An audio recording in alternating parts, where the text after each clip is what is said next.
तो वस्तु का महत्व नहीं रह जाता है। हमारी घूमती वस्तु भाव बढ़ जाए तो वस्तु का महत्व बढ़ जाता है, नहीं बढ़ जाता। तो विभक्ति में भाव के बिना तो एक क्रिया मात्र है।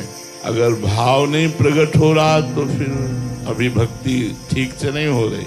घड़ा भरना चाहिए, यदि घड़ा भर नहीं रहा तो कोई छेद है, उस छेद को बंद करो। कोई शास्त्र विरुद्ध आचरण, कोई खान पान त्रुटि, कोई कुसंग ऐसा है जो भक्ति में अभी पूर्णता नहीं आने दे रहा।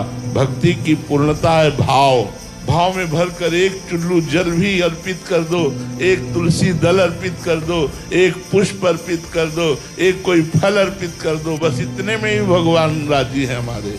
भाव नहीं, करोड़ों रुपए का फूल बंगला बना दो, करोड़ों का भोग लगा दो, ठाकुर स्वीकार नहीं करते। भक्ति में तो भाव ही प्रधान। भाव अवश्य भगवान भजी सदा राधा रमन। जब तक भाव नहीं तो फिर वस्तु का महत्व नहीं। वस्तु का महत्व तो भाव से होता है। जितना भाव बढ़ा उतने ही वस्तु महत्वशाली बन गई। भाव बढ़ाओ, भगवत प्रेमी महात्माओं का संग करो, शास्त्रों का स्वाध्याय करो, नाम जप करो और देखो कोई छेद तो नहीं है, कोई दोष तो नहीं है ऐसा जिससे हमारे भक्ति का रस बह रहा हो। काम क्रोध आदि के द्वारा कोई ऐसा अपवित्र आचरण तो नहीं बन रहा जिससे हमारी भक्ति हानि को प्राप्त हो रही। अगर नहीं तो फिर भाव बन जाएगा। भाव में ही तो